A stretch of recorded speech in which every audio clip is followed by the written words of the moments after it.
Hello friends, welcome to my channel. In this video, we will learn about the sentence. I mean classification of sentence. তো এখানে লেখা রয়েছে যে classification of sentence অর্থাৎ বাক্যের শ্রেণীবিভাগ। তো এই যে বাক্যের শ্রেণীবিভাগ রয়েছে এই বাক্যের শ্রেণীবিভাগ শুরু করার আগে আমাদের জানতে হবে কি সেন্টেন্স বা বাক্য কাকে বলে। কি বললাম? বাক্য বা সেন্টেন্স আমরা কাকে বলবো। তো বলি যে যখন কতগুলি ওয়ার্ড বা শব্দ পাশাপাশি বসে সম্পূর্ণরূপে একটি মনের ভাব প্রকাশ করে। কি বললাম? যখন কতগুলি ওয়ার্ড বা শব্দ পাশাপাশি বসে সম্পূর্ণরূপে একটি মনের ভাব প্রকাশ করবে তখন তাকে আমরা কি বলবো? সেন্টেন্স বা বাক্য বলবো। তাহলে এখানে তোমাদের মনে একটি কোয়েশ্চেন হতে পারে যে যদি আমরা শব্দগুলোকে পাশাপাশি বসাই তাহলে কি সেটি বাক্যতে পরিণত হবে? না, সেটি কিন্তু বাক্যতে পরিণত হবে না। কারণ যখন আমরা শব্দগুলোকে পাশাপাশি বসাবো, কি বললাম, যখন শব্দগুলোকে আমরা পাশাপাশি বসাবো সেটির একটা মিনিং আসবে। কি বললাম? একটা সম্পূর্ণ মনের ভাব প্রকাশ করবে, তখনই তাকে আমরা বাক্য বলবো। তো চলো একটি এক্সাম্পলের সাহায্যে জিনিসটি দেখি যে রাম গান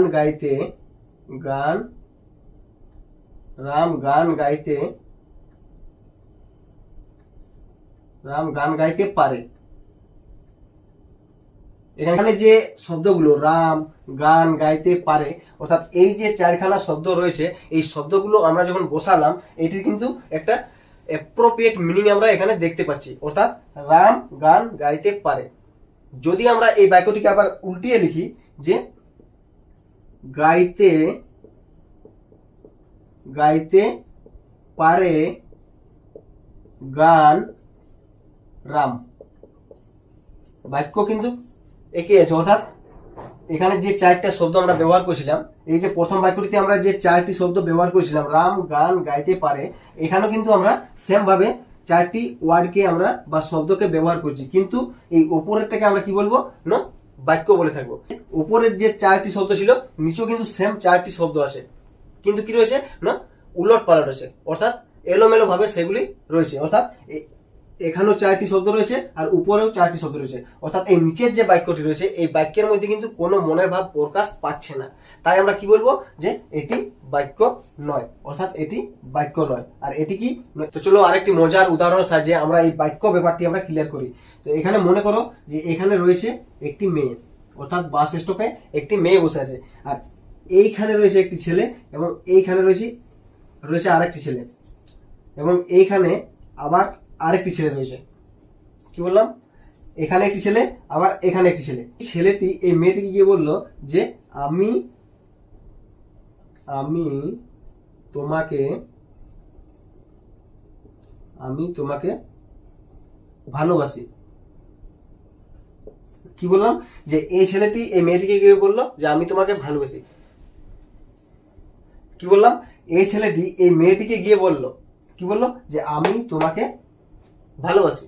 আবার এই ছেলেটি এই মেয়েটিকে গিয়ে বলল যে ভালোবাসি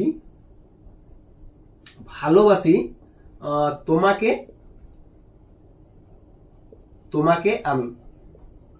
তাহলে তোমরা দেখতেই পাচ্ছ এই যে প্রপোজালটা এখানে রয়েছে এই প্রপোজালের মধ্যে কি রয়েছে? তিনটি কিন্তু শব্দ রয়েছে।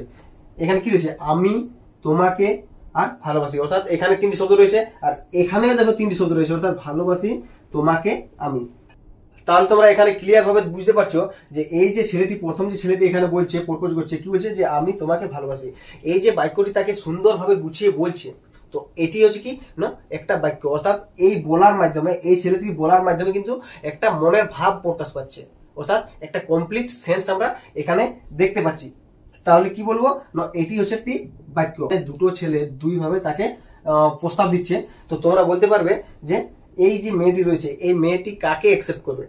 তো আমার মতে বলছে যে এই ছেলেটিকে অ্যাকসেপ্ট করবে সে। কারণ কি? এই যে ছেলেটির যে প্রপোজালের যে ভঙ্গি বা প্যাটার্ন, অর্থাৎ যে শব্দগুলো সে ব্যবহার করছে সেই শব্দগুলো কিন্তু পাশাপাশি বসেছে, প্লাস তার একটা মনের ভাব প্রকাশ পাচ্ছে, অর্থাৎ কমপ্লিট একটা মিনিং রয়েছে তার শব্দের মধ্যে। অর্থাৎ এই বাক্যটির মধ্যে আমরা কি দেখতে পাচ্ছি? একটা কমপ্লিট মিনিং দেখতে পাচ্ছি। কিন্তু এই যে সেকেন্ড ছেলেটি তাকে বলছে যে ভালোবাসি তোমাকে আমি, যদি আমি এইভাবে তোমাকে বলি তাহলে কি হবে? সেটার কোনো মানে থাকে না, অর্থাৎ কোনো মিনিং সেখানে প্রকাশ পাচ্ছে না, তাহলে কি বলবো যে এটি বাক্য নয়। এরপর আমরা চলে আসবো ক্লাসিফিকেশন অফ সেন্টেন্স, অর্থাৎ বাক্যের শ্রেণীবিভাগ। তাহলে আমাদের এই যে গ্রামার বুক বা গ্রামার বই আমরা কটি বাক্য দেখতে পাই না, টোটাল 8খানা বাক্য কিন্তু আমরা দেখতে পাই সেখানে। তো কি কি মিনিং এবং অর্থ অনুসারে বাক্যকে আমরা 5টি ভাগে ভাগ করবো। 1 নম্বর রয়েছে অ্যাসার্টিভ বা ডিক্লারেটিভ সেন্টেন্স। এই অ্যাসার্টিভ বা ডিক্লারেটিভ সেন্টেন্সকে আমরা বাংলায় কি বলবো না, বর্ণনামূলক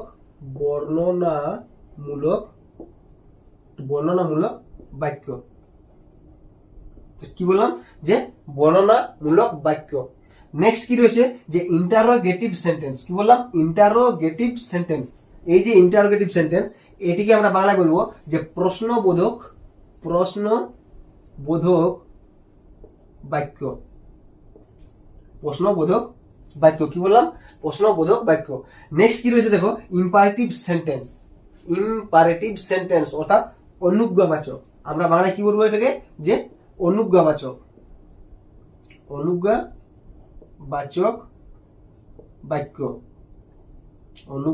বাক্য। নেক্সট কি এসেছে দেখো, এখানে রয়েছে যে অপটেটিভ সেন্টেন্স।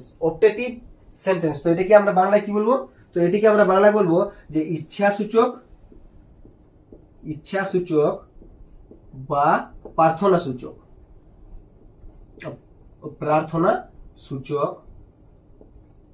বাক্য। কি বললাম তাহলে যে অপটেটিভ সেন্টেন্সের বাংলা অর্থ হচ্ছে কি না, ইচ্ছাসূচক বা প্রার্থনাসূচক বাক্য বলবো সেটাকে। নেক্সট কি রয়েছে এক্সক্লেমেটরি সেন্টেন্স। কি বললাম, এক্সক্লেমেটরি সেন্টেন্স। তাহলে এটাকে আমরা বাংলায় বলবো যে বিস্ময়সূচক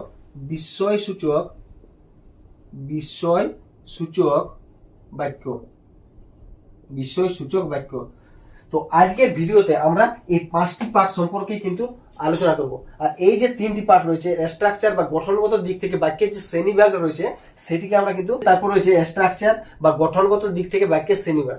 এই গঠনগত দিক থেকে বাক্যের শ্রেণীবিভাগের জন্য আমি আলাদা আরেকটি ভিডিও বানাবো। কারণ কি, এই যে গঠনগত দিক থেকে আমাদের যে ইংলিশ গ্রামারে প্রশ্ন আসে, ক্লাস 9 বলো বা 10 বলো কিংবা 11, 12, এটি কিন্তু মাস্ট আসে এই কোশ্চেনটি।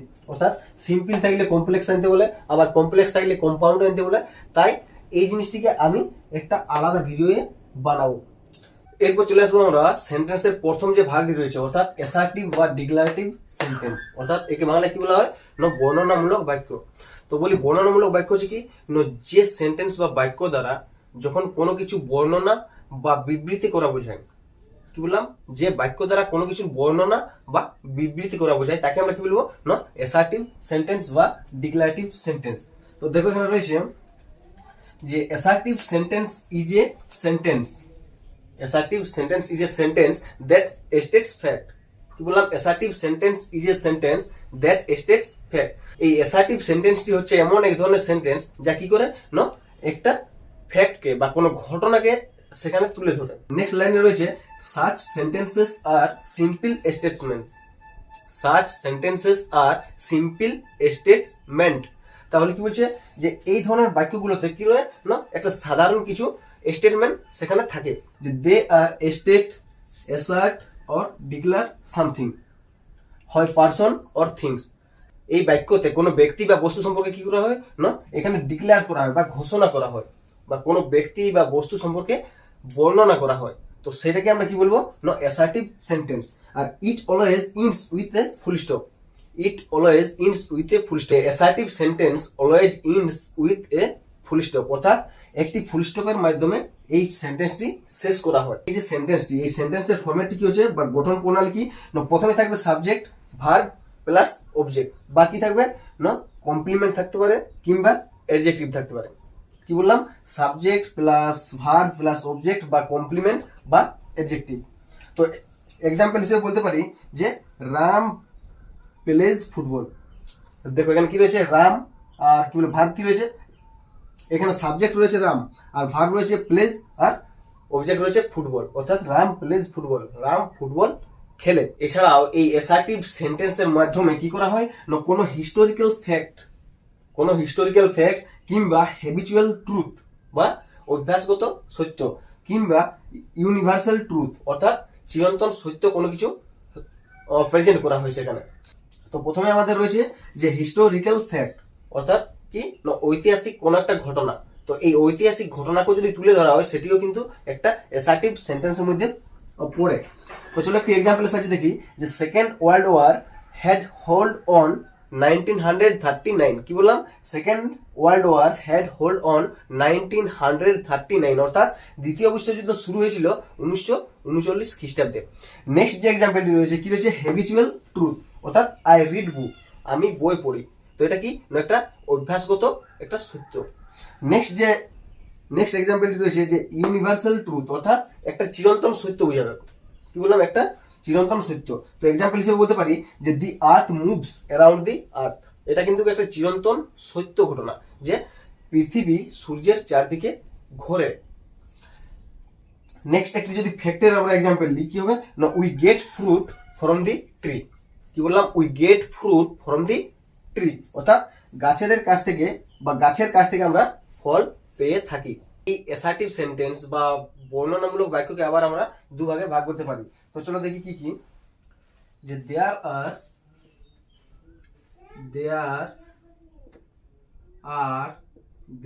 আর টু টাইপস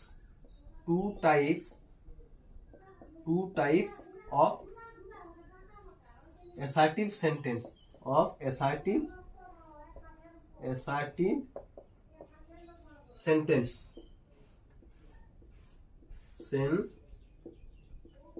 তাহলে কি বললাম যে there are two type of assertive sentence, এটা দুভাগে ভাগ করতে পারি। তো প্রথমে আমরা লিখতে পারি, এটা ভাগটা করি।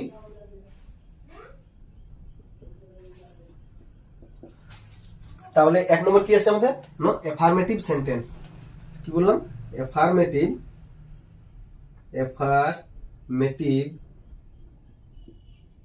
সেন্টেন্স। নেক্সট 2 নম্বর আসছে আমাদের negative sentence, NEGATIV, negative sentence. তাহলে কি বললাম? এক নম্বর আমাদের আসছে অ্যাসার্টিভ সেন্টেন্স বা অ্যাফার্মেটিভ সেন্টেন্স, অর্থাৎ হ্যাঁবাচক বাক্য। এটি হবে হ্যাঁবাচক বাক্য।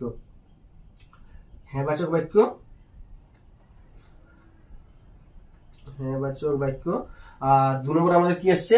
নেগেটিভ বা নাবাচক বাক্য। তো লিখে দিতে পারি নাবাচক বাক্য। তাহলে এই অ্যাফার্মেটিভ সেন্টেন্স বা হ্যাঁবাচক বাক্য আমরা কাকে বলবো? তাহলে এখানে প্রথমে দেখবো যে অ্যাফার্মেটিভ সেন্টেন্স কি, হোয়াট ইজ অ্যাফার্মেটিভ সেন্টেন্স। তো প্রথমে লিখি যে an affirmative sentence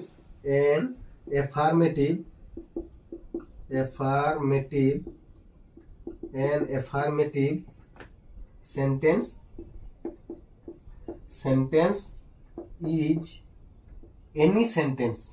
কি বললাম? অ্যাফার্মেটিভ সেন্টেন্সটা যে কোনো একটা বাক্য হতে পারে। is any sentence that is positive, যা পজিটিভ বুঝাবে। that is positive, অর্থাৎ ধনাত্মক জিনিস বুঝাবে। তাহলে এখানে কি হচ্ছে? একটি অ্যাফার্মেটিভ সেন্টেন্স বলতে বলবো যে কোনো সেন্টেন্সকে আমরা অ্যাফার্মেটিভ সেন্টেন্স বলবো, তবে সেটা পজিটিভ হতে হবে। তো চলো একটি এক্সাম্পলের সাহায্যে দেখি। যে বলি he is a good boy.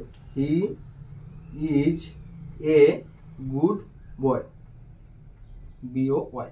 He is a good boy, অর্থাৎ সে একজন ভালো ছেলে বা সে একটি ভালো ছেলে। অর্থাৎ এই যে বাক্যটি বললাম যে he is a good boy, এখানে কি হচ্ছে? এই বাক্যটির মাধ্যমে ছেলেটির পজিটিভ দিক কিন্তু এখানে এক্সপ্রেস করা হচ্ছে। তো নেক্সট যদি আরেকটা এক্সাম্পল বলি যে রাম লাইকস টি। রাম চা পছন্দ করে। কি বললাম? রাম লাইকস টি, অর্থাৎ রাম চা পছন্দ করে। তো এখানে কি পজিটিভ দিক? সে কি পছন্দ করে? টি পছন্দ করে।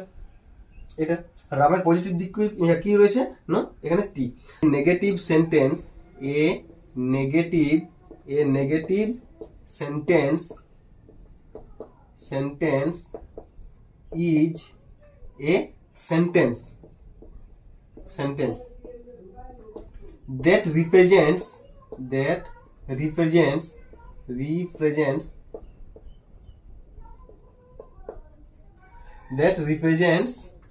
Negative thought, negative negative thought, negative thought বা অ্যাকশন বা ওপিনিয়ন, ওপিনিয়ন। তাহলে কি বললাম, a negative sentence is a sentence that represents a negative thought, action or opinion. অর্থাৎ নেগেটিভ থট, নেগেটিভ চিন্তা ভাবনা প্রকাশ করা হয়, কিংবা নেগেটিভ অ্যাকশন বা কোনো নেগেটিভ কাজকে এক্সপ্রেস করা হয়, কিংবা ওপিনিয়ন অর্থাৎ নেগেটিভ কোনো চিন্তা ভাবনাকে এই বাক্যের মাধ্যমে তুলে ধরা হয়। তো চলো একটা এক্সাম্পলের সাহায্যে দেখি।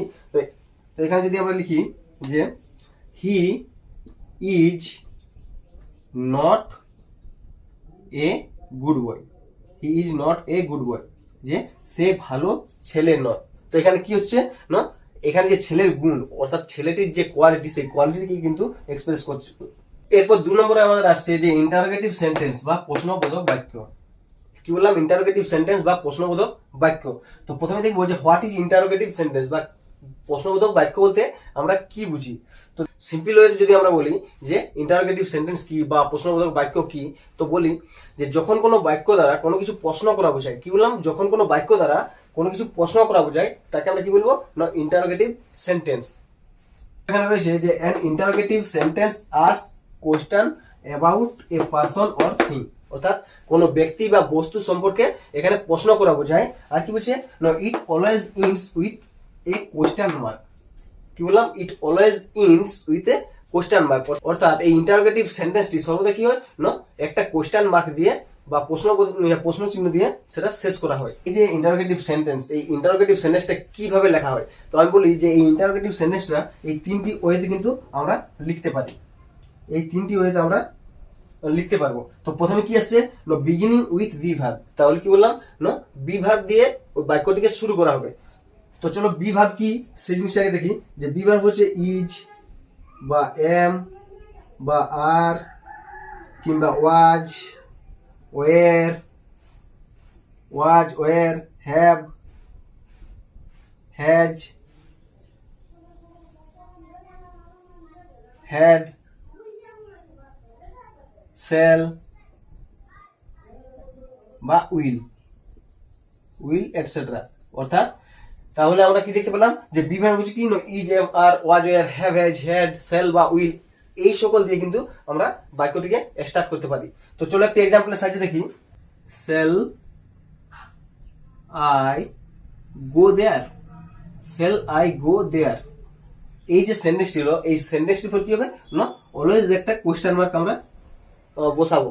তো কি বললাম, সেল আই গো দেয়ার, আমি কি, সরি এখানে দেয়ার THERE, সেল আই গো দেয়ার, আমি কি সেখানে যাব, এটি। বা এভাবে বলতে পারি যে আর ইউ ক্রেজি,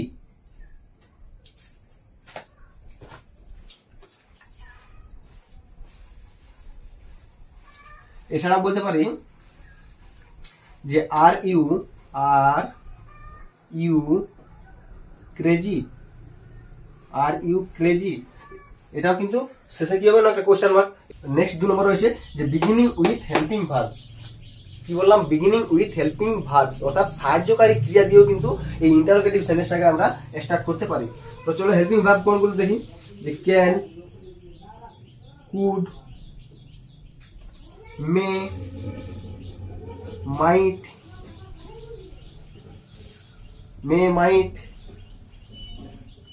এটসেট্রা। অর্থাৎ এই বাক্যগুলো দিয়েও কিন্তু আমরা ইন্টারোগেটিভ সেন্টেন্সকে স্টার্ট করতে পারি বা শুরু করতে পারি। তো চলো একটা এক্সাম্পলের সাহায্যে দেখি। যে can you hear, the sound, so UND, can you hear the sound, তুমি কি শব্দটি শুনতে পাচ্ছ। বা এছাড়া নেক্সট রয়েছে যে বিগিনিং উইথ WH ওয়ার্ড, অর্থাৎ WH শব্দ দিয়ে কিভাবে আমরা ইন্টারোগেটিভ সেন্টেন্সকে শুরু করতে পারি। তো চলো WH ওয়ার্ড সম্বন্ধে আগে জানি। তো WH ওয়ার্ড কোনগুলি, প্রথমে লিখবো হোয়াট হচ্ছে হুইচ, হোয়ার,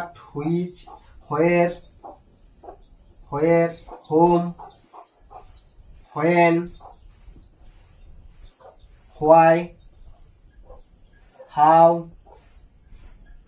এটসেট্রা। অর্থাৎ এই সকল WH ওয়ার্ড দিয়ে কিন্তু আমরা ইন্টারোগেটিভ সেন্টেন্সকে শুরু করতে পারি। তো চলো একটা এক্সাম্পলের সাহায্যে দেখি যে what is your name,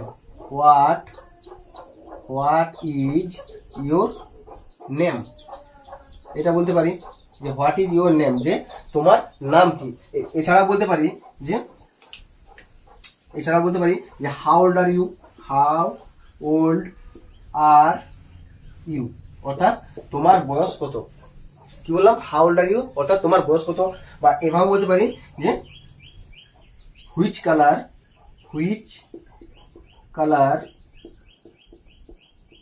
do you like, যে তুমি কোন রংটি পছন্দ করো। এরপর আমাদের আসছে ইম্পারেটিভ সেন্টেন্স বা অনুজ্ঞাবাচক বাক্য। তাহলে আমরা ইম্পারেটিভ সেন্টেন্স বলতে কি বুঝবো, বা হোয়াট ইজ ইম্পারেটিভ সেন্টেন্স? যখন কোনো বাক্য দ্বারা কোনো কিছু আদেশ করা বা উপদেশ করা বা অনুরোধ করা বা কোনো সাজেশন দেওয়া বোঝায়, তখন তাকে আমরা কি বলবো না ইম্পারেটিভ সেন্টেন্স বা অনুজ্ঞাবাচক বাক্য। তো দেখি এখানে কি রয়েছে যে imperative sentence are expresses a request, command, order, advice, suggestions or that sentence is called imperative sentence। কি বললাম যে কি বোঝাবে না রিকোয়েস্ট আসবে, এনি কমান্ড বা এনি অর্ডার, এনি অ্যাডভাইস কিংবা any suggestion, that is called imperative sentence. যে ফরম্যাটটি হচ্ছে subject plus verb plus object. কি বললাম? Subject plus verb plus object, অর্থাৎ এখানে যে সাবজেক্টটি রয়েছে এই সাবজেক্টটি কিন্তু ইনভিজিবল অবস্থায় থাকবে, সর্বদা ইনভিজিবল থাকে, অর্থাৎ উজ্জ্বল থাকে সাবজেক্টটি। তো চলো কয়েকটি এক্সাম্পলের সাহায্যে দেখি। যে বলতে পারি যে গো দেয়ার, সেখানে যাও। গো দেয়ার এটা কি না একটা অর্ডার করা বোঝাচ্ছে বা আদেশ করা বোঝাচ্ছে। তো এটি কি হয়ে গেল না একটা অর্ডারের এক্সাম্পল। এছাড়া বলতে পারি যে ডোন্ট রান ইন দি সান, এটা লিখতে পারি যে ডোন্ট রান ইন দি সান, অর্থাৎ রোদে দৌড়াদৌড়ি করো না। তো এটা কি এটি হয়ে গেল একটা অ্যাডভাইস, অর্থাৎ এখানে এই বাক্যটির মাধ্যমে কি দিচ্ছে না একটা অ্যাডভাইস বা উপদেশ দিচ্ছে। এছাড়া বলতে পারি যে নেভার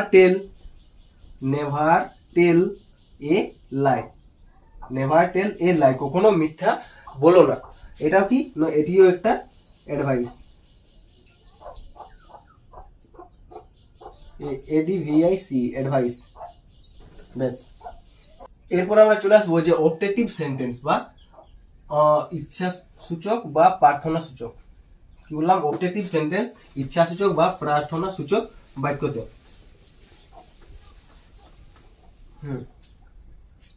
তো এখানে দেখে নিই যে objective sentence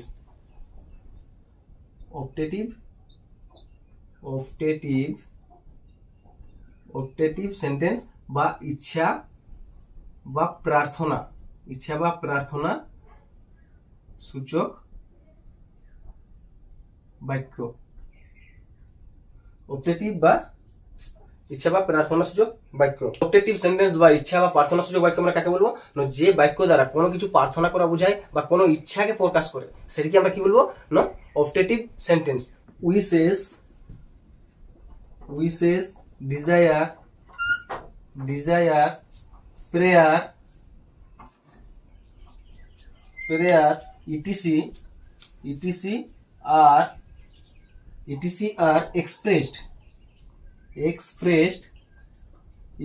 are expressed by the optative sentence।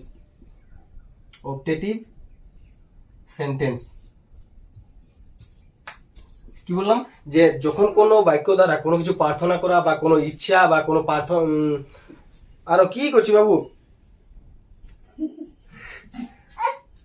চুপ চুপ চুপ। তো এখানে আমরা বলতে পারি যে যখন কোনো বাক্য দ্বারা কোনো ইচ্ছা প্রার্থনা বা কোনো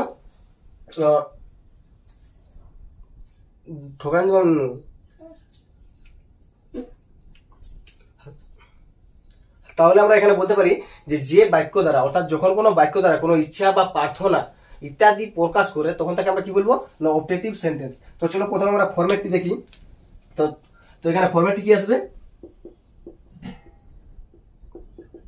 প্রথমে মে, অর্থাৎ এই ইচ্ছাসূচক বা প্রেয়াসূচক বাক্যগুলো কি হয় না সর্বদা মে দ্বারা শুরু হয়। তো may plus assertive sentence, assertive sentence, SENTENC, assertive sentence, অর্থাৎ কি হয় না মে দিয়ে বাক্যটি সর্বদা শুরু করা হয় বা স্টার্ট করা হয়। তো চলো কয়েকটি এক্সাম্পল সাহায্যে দেখি। তো এক্সাম্পল হিসেবে বলতে পারি,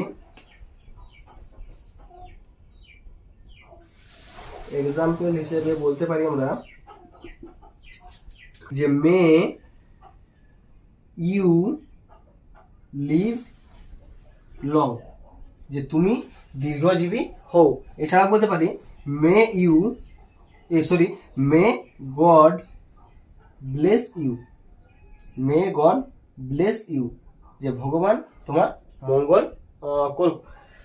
তো চলো এখানে দেখতে পাচ্ছি যে আমরা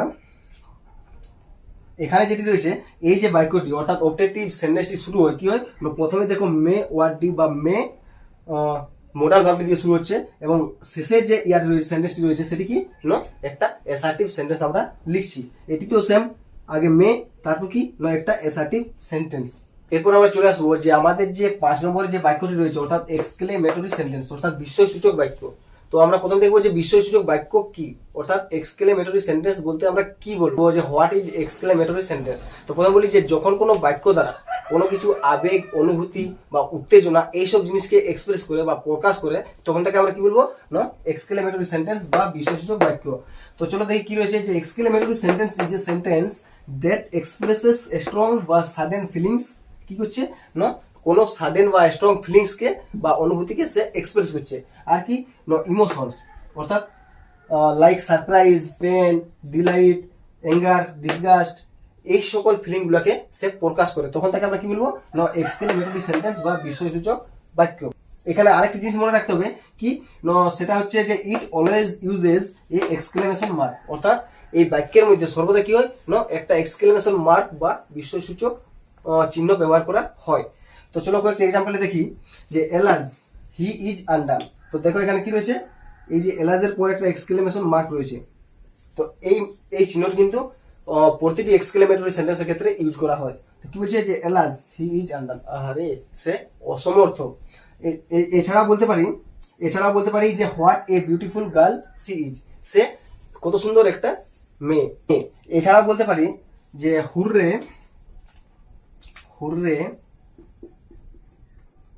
বা হুররা we have on the match, এটাও কিন্তু আমরা বলতে পারি। তো এখানেও দেখো যে একটা এক্সক্লেমেশন মার্ক কিন্তু আমরা ইউজ করেছি এখানে। তো এটা হচ্ছে এক্সক্লেমেটরি সেন্টেন্স বা বিস্ময়সূচক বাক্য।